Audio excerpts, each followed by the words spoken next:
cordial saludo, mi nombre es Diana Marcela Toste Barco, estoy inscrita en el curso Física General en el grupo 244. En pantalla pueden observar mi identificación. Bueno, en pantalla también observamos el simulador. Ya seleccioné todas las cuestiones como lo indicaba el anexo. Ahora vamos a ver el movimiento del bulldog de 20 kilogramos que me fue asignado para el desarrollo de esta actividad.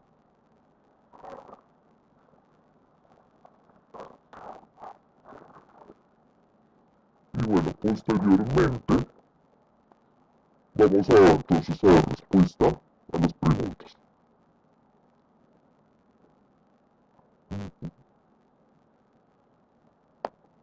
La primera pregunta es ¿cuál es el comportamiento de la energía potencial gravitatoria y la energía cinética con respecto a la energía mecánica total?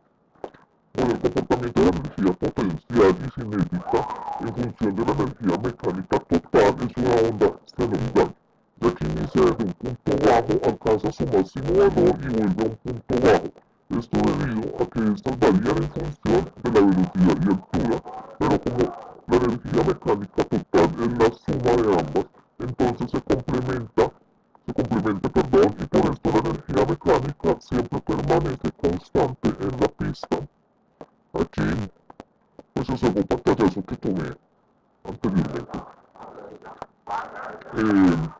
La siguiente pregunta, la B, dice, ¿para qué altura de la pista la energía potencial gravitatoria toma valor máximo y mínimo?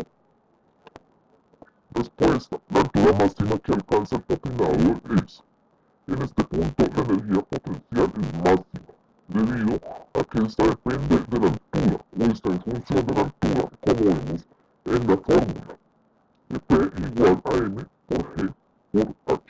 La altura mínima que alcanza el patinador es la mínima de la pista. En el punto más bajo de la pista, la energía potencial será mínima.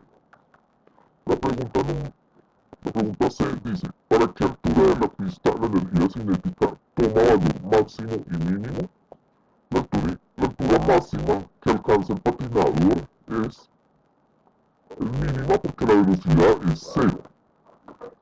Como observamos en la fórmula, la energía cinética está en función de la velocidad, por ende, si la velocidad es cero, la energía será también cero. La altura mínima de la pista es en donde mayor energía cinética hay, debido a que es donde existirá mayor velocidad en el recorrido. Aquí también pues al estilo una imagen, un pantallazo que tomé anteriormente. Y por último, la pregunta B, ¿qué son las conclusiones? Dice presente tres conclusiones con base en el procedimiento realizado en el simulador y descrito en el número 6. La primera conclusión es que al existir menos masa existirá menor energía potencial y menor energía cinética, a su vez menor energía mecánica total, como podemos observar en la fórmula.